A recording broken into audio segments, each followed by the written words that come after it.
this is our attempt, or our our big reveal to you guys. We want to help you guys start something. And as he said, life brings a heat.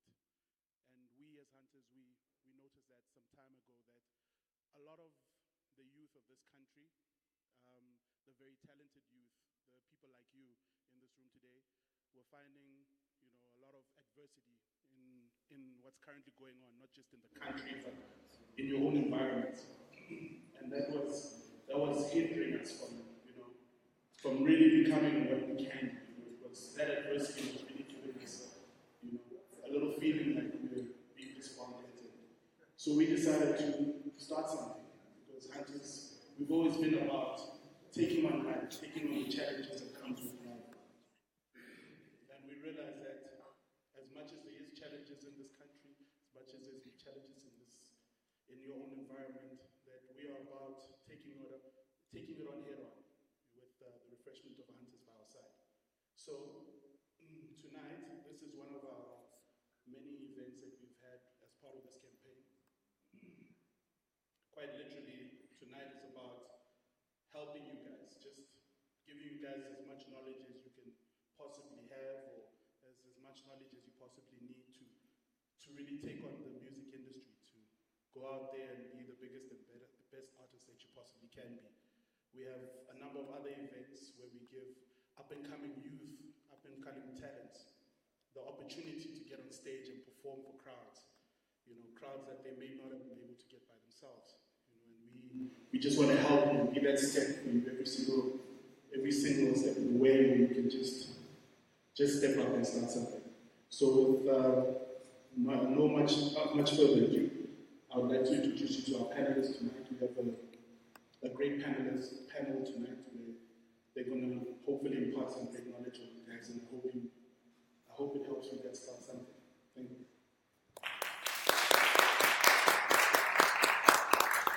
Thank you, Sam. Alright, so we're going to continue. As you know, tonight is a panel discussion. So enlighten you, basically, what channels to take in the music industry, and how you can actually become great in the music industry, and how you can break out in the music industry. And I just want to remind you, we're actually live on Facebook right now as we speak. So let people know that they can tune in. So I'm going to pull up my panelists. I've got Shugasmakx. Please give it up for Shugasmakx.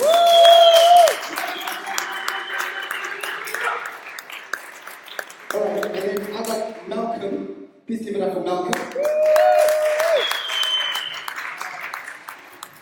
We've got Catherine coming up on stage.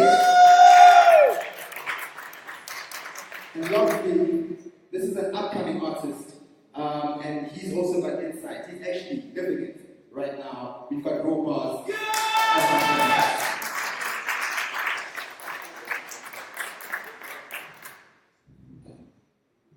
Alright, so I'm gonna give the panelists to tell you a bit more about themselves, their background, and basically how they're going to contribute tonight.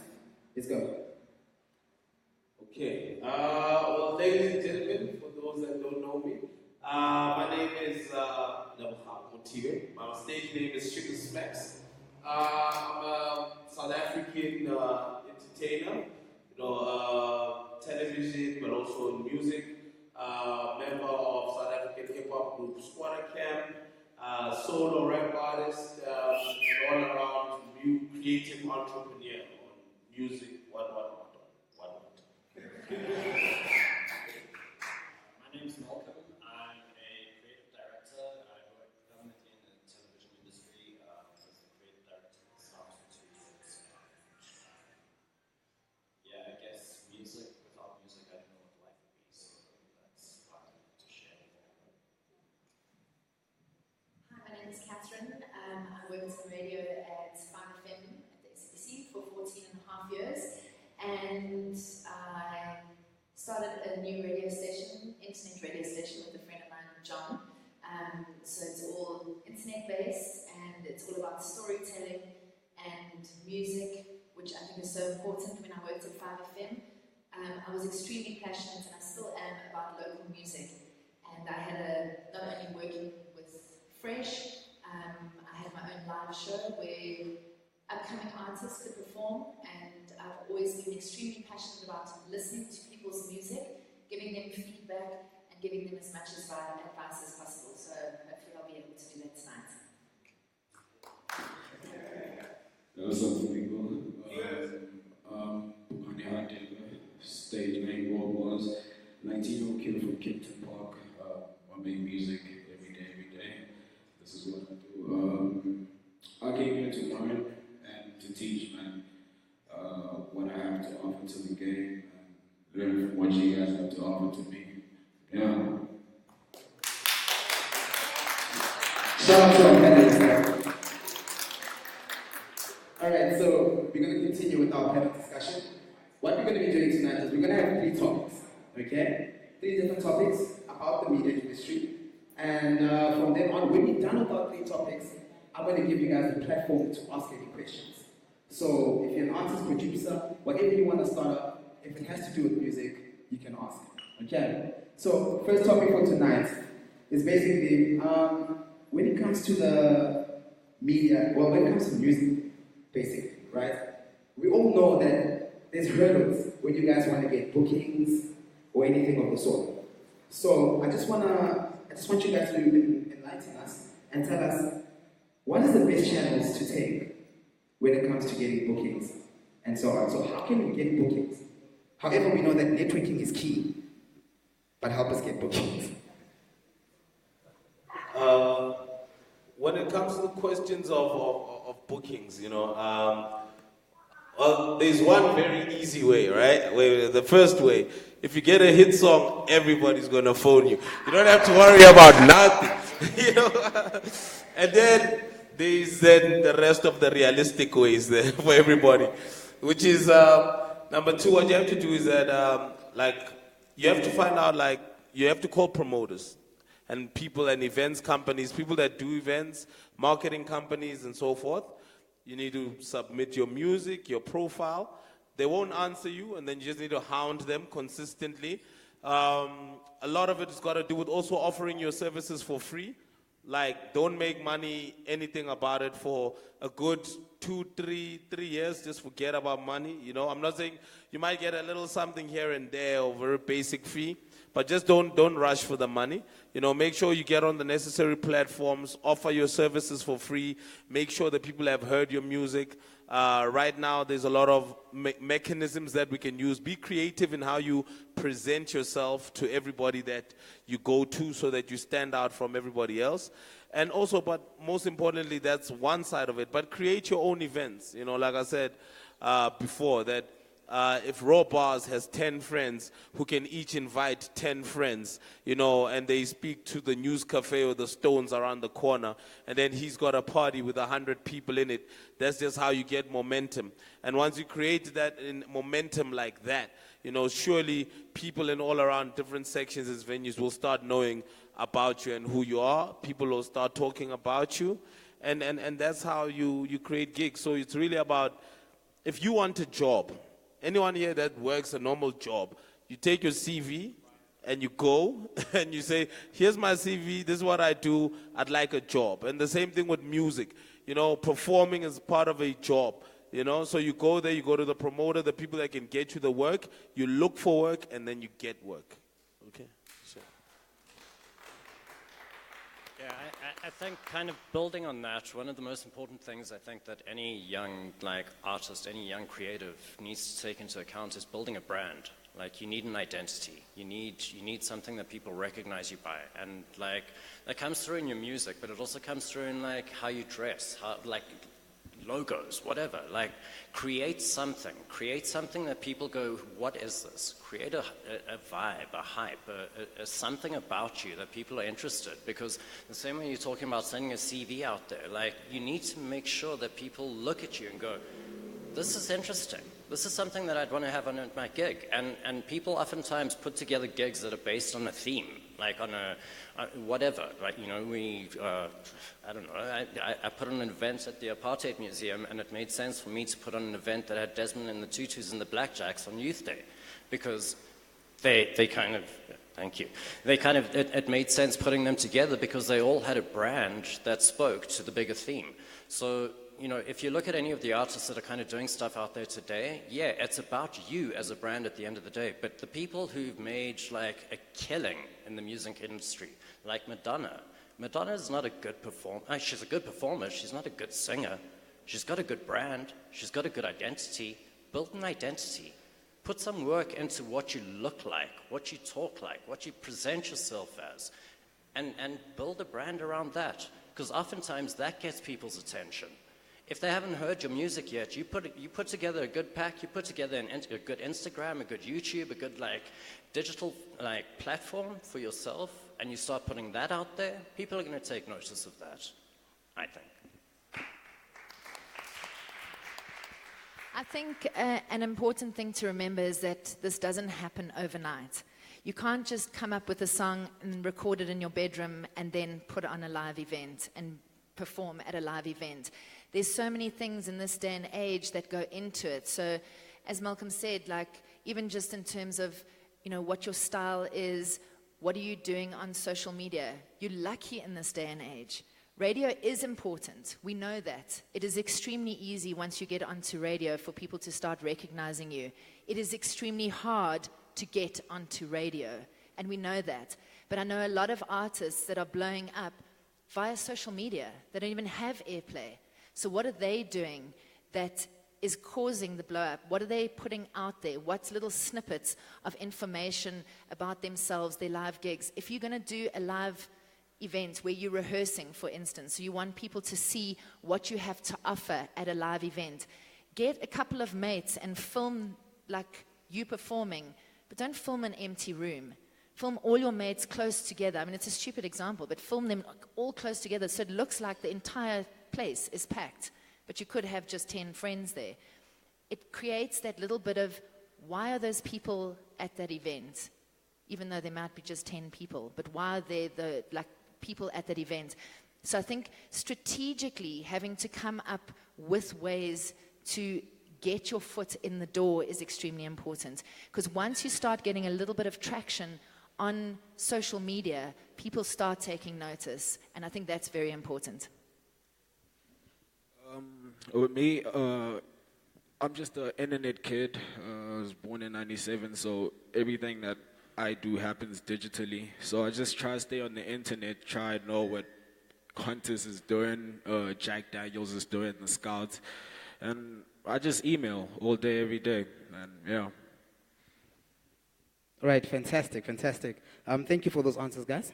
There you guys heard it. Basically, if you guys want to get bookings, etc., get a place, hound them down, make sure you fill up your friends, and that's how the event organizers are going to see that you've actually got some traction around your name. So, our next topic, basically, for the panelists, is YouTube is a powerful marketing platform. I'm sure we all know that, right? So, how can we maximize YouTube as a marketing platform for people that post their music on YouTube or any other social media platform, basically? As for YouTube, I feel like you should let people know what they're buying into. Don't just share a link and say, open this link, this is my song and whatnot. Give them a reason to buy into it, to make it look good, sell it. And yeah, I think YouTube is a good platform. If an artist like Casper can do 920K views in 2 weeks, then we going somewhere. Hopefully in the next year we can have someone winning a Grammy in the hip-hop scene, and yeah. Statistics came out the other day about what the youth, what different platforms is their highest, what's their lowest. And YouTube is the top platform that people are actually going to.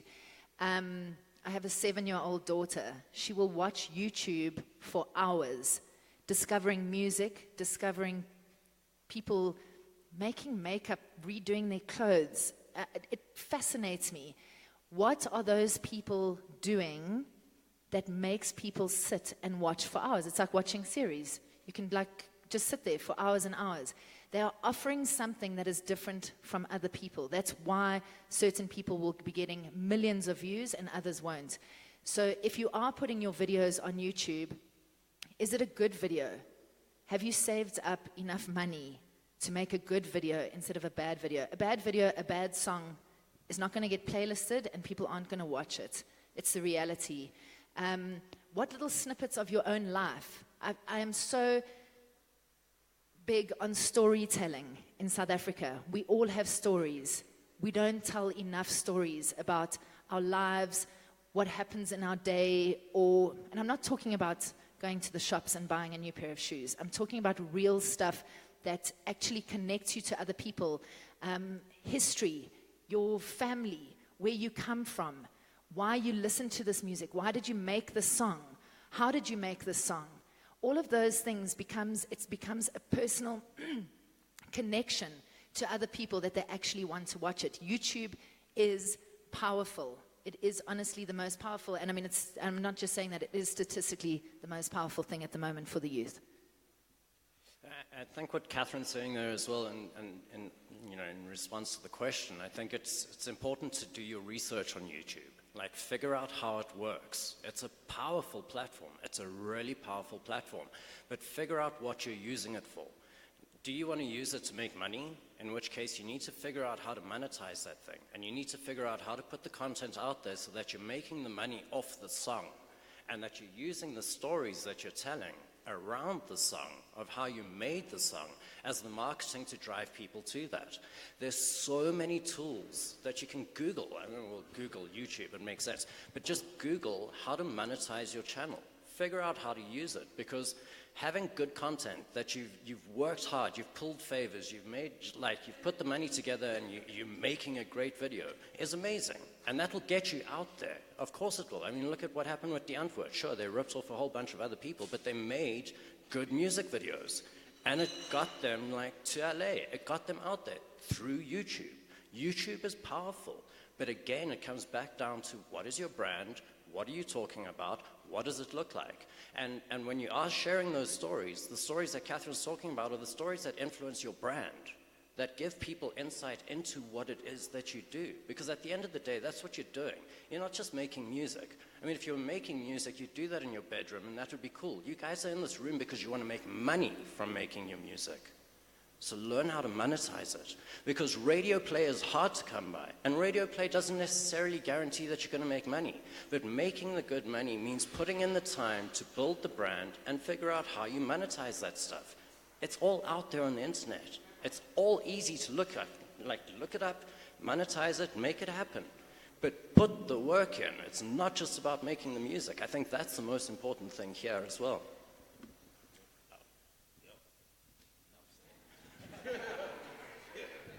Nothing from you? Okay, perfect. All right, there you guys have it. Social media, powerful platform. Most powerful platform we have is YouTube. So invest in YouTube, start a channel, get subscribers, and basically, I don't know, I think YouTube pays you if you've got like a certain number of views. Am I correct? So guys, you can make free money just for data. Data. That's it. All right, so we're going to go into our third topic before I take questions. And our third topic is basically, we're coming to the live performance now. All right, so performing live, you can't copy people, basically. You can build a community for yourself. But what is the best thing about performing live? If I can just get it from my panelists. The best thing about performing live.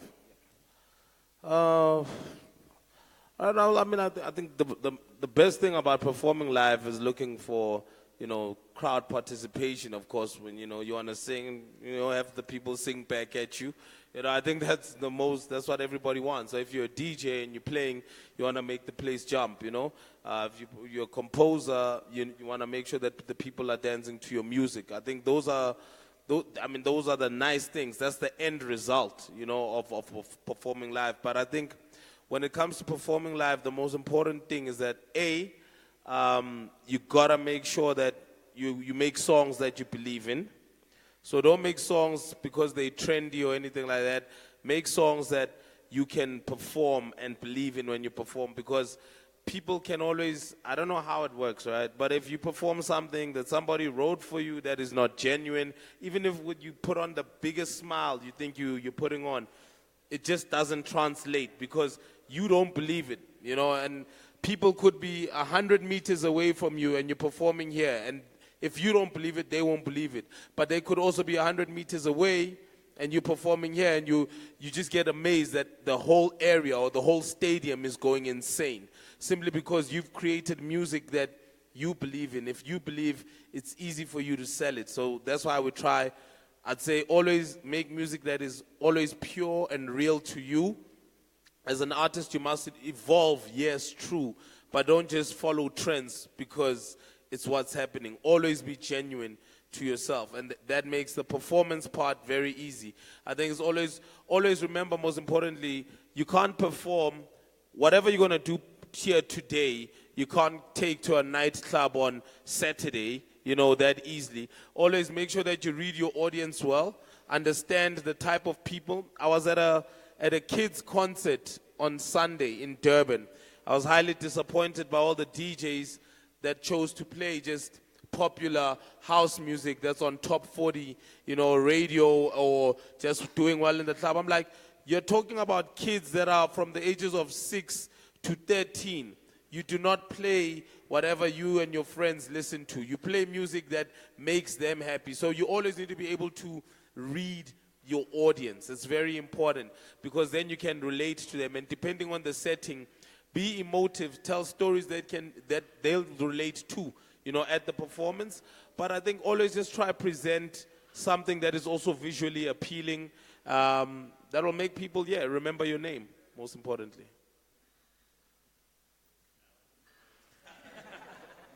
I mean, just to pick up on that, I mean, if you're going to put on a show, put on a show. You know, like, if you're going to show up, it's as much about your ego and as much about you, like, getting the feedback from the crowd as it is showing the crowd what you believe in and showing them the work that you've put in. I mean, it's like, it's one thing to show up and, like, perform on stage and walk off. It's another thing to have, like, a full AV rig and pyrotechnics and stuff if you can afford it. I mean, God, that's what everybody aspires to having. But treat every gig as though you had that, because you will eventually. Like, go out and give it everything you've got, every single time, because that's how you build the emotional connection with the people who are sitting at home watching you on YouTube. At the end of the day, it's about monetizing YouTube, and it's about radio play, and it's about all of that kind of money, but it's not. Come on, let's be honest. It's about playing music live to people, because that's where the feedback comes from. That's where the appreciation comes from, and that's where you can show them how much you appreciate them as well. It's about giving back to your fans. I think that's what the live relationship is about. What's the difference between a live show and a recording? So recording, you might be listening to it alone in your bedroom or with some mates, but you're vulnerable in that moment, right? You can't, like, really express exactly what you're feeling. At a live show, you are surrounded by thousands, or sometimes even 10 or 100 people, but you are feeling in that moment the most incredible feelings if the performance is amazing. And as a performer, that is what you have to strive towards. If you evoke emotions within that crowd, what do? They go and buy your album, they go buy the t-shirt, they come back to watch you again. A live performance, I've gone overseas to go and watch bands. I've traveled around South Africa. Live performances are the most amazing thing for me. I love listening to a CD. I love listening to stuff in my car, music in my car. But nothing will beat that feeling. I cry. Do you know how many concerts I have cried at? Really, it's not crying because I'm sad. I'm crying because I'm filled with emotion, goosebumps. I'm actually getting goosebumps just sitting here thinking about performances that I've been to where I feel that. And that is the most important thing, because it's word of mouth. You go to a concert, you experience the most incredible night, you discover a new artist, you watch your favorite artist. That's why it's so important to try and align yourself with artists that perhaps already have a following. You're going to perform before them. You're going to piggyback off their fans. They're going to watch you. If you put on a dismal performance, I watched a little while ago an amazing artist. She's got so much talent and like the world is actually her oyster. She arrived at the gig with her backtrack on her cell phone, okay? Number one, her cell phone died. Then she was looking for it to be charged. Then she wanted to like send the track to her friend. Then we were looking for the aux cable, etc. She's already got tracks. They're on radio. I was like, what game are you playing here? In that moment, I lost so much respect for her as an artist. You have to be prepared. Why don't you carry a USB with you? Make sure that it's like a high MP3. Because the MP3, most CDJs play it. Why are we not thinking about these things when we are looking at coming to do a performance? You might just be you're on your own, and I understand that when you are starting out, look at a lot of our big hip-hop artists, aka all of them, DJ and themselves. What are they doing now? They've got a full band. Why? Because they've got to up their game. They've got to make another huge performance. And the reality is that it does. It gets better each time you go and watch them because they do have to up their game. But the huge thing is that even if you are alone on stage, make sure that from the moment that you walk on stage, everything is sorted. You know exactly what you're doing. You have strategically planned out your live performance. Capture that crowd, make them feel something, and you've got a fan. Sorry, if I can just add something to that, just on that story, like the number of times I've had people arrive and they're like, oh, but you should have gotten the backing track from the manager. No, I'm sorry. Like, yes, in an ideal situation, yes, like you should have a team of people like running after you with everything you need. But you are the artist. And at the end of the day, you need to take responsibility for what you're doing, because if you own it, other people will own it. But at the end of the day, if you can be accountable for everything you've done, the success is all yours. You don't owe anybody anything. I had a conversation with a close friend of mine, and he told me that music is medication to a listener. And I took that into mind, and every time I go on stage, I feel like it's a healing process for whoever's in the crowd, for whoever is connecting with me. Such artists like Michael Jackson can make like people cry by just simply stepping on stage, and that's powerful. So that's what performing is to me, just healing people and making people happy, yeah? All right, thank you. But I just want to ask you a question quickly, Robaz. Are you going to be healing us tonight? If not, I'll be teaching. Ooh. Shout out. All right, so guys, before I come to you guys for questions, I just want Smax to tell you guys about something quickly. This is our collab that we started with Metro FM. So if you can just tell them a bit more about that campaign that we're doing right now. Oh yeah, definitely. What we're doing right about now is just making sure that we can get everybody to know that Hunters, the Start Something campaign is reaching out to people, creating platforms, where people can start engaging with us at sessions like this, to share knowledge. Like Raw Bars, if it wasn't for the Start Something campaign, wouldn't be able to be sitting here today, because I was now actively forced to go and look for talent, and you come across people like Raw Bars and guys that have sent you demos before, and now you're like, oh, okay, there's an opportunity for people to start getting involved. So this is about, Start Something is about, giving people's information, giving them platforms to go and express themselves, but also giving them reach. One of the performers today here, Myth, who's at the back there, had his song, a snippet of it, was also played, on Metro FM.